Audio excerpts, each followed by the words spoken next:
Da quando stiamo affrontando questo lavoro con Mano Invisibile, il martedì è una giornata molto attesa perché quando arriva lui con la sua maschera nera porta qua comunque tanta luce, tanta felicità che ci aiuta a trascorrere le nostre giornate in maniera positiva e costruttiva.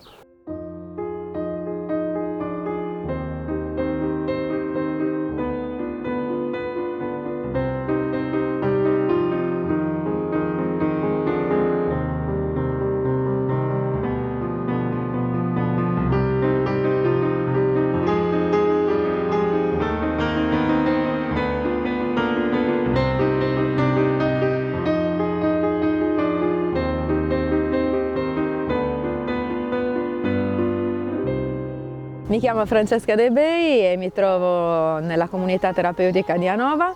Sono la coordinatrice del progetto che vede impegnato Mano Invisible qui in comunità. È un lavoro che ho fortemente voluto perché volevo che i ragazzi lavorassero in gruppo e che iniziassero e finissero un lavoro d'arte che porta al suo interno un messaggio molto importante.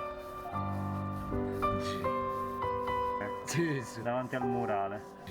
L'arte sicuramente è come mezzo di rinascita, ti impegni e sfrutti il tuo tempo su cose sane, una buona cosa per staccarsi, no? Da tutti i pensieri che noi abbiamo qui giornalmente. Noi lo aspettiamo il martedì, già ne parliamo anche non solo durante la giornata stessa che lui viene, ma anche prima. Voi mi aiutate, proprio un lavoro di squadra. Molto La figo. partita non si può vincere. Questi li faccio io.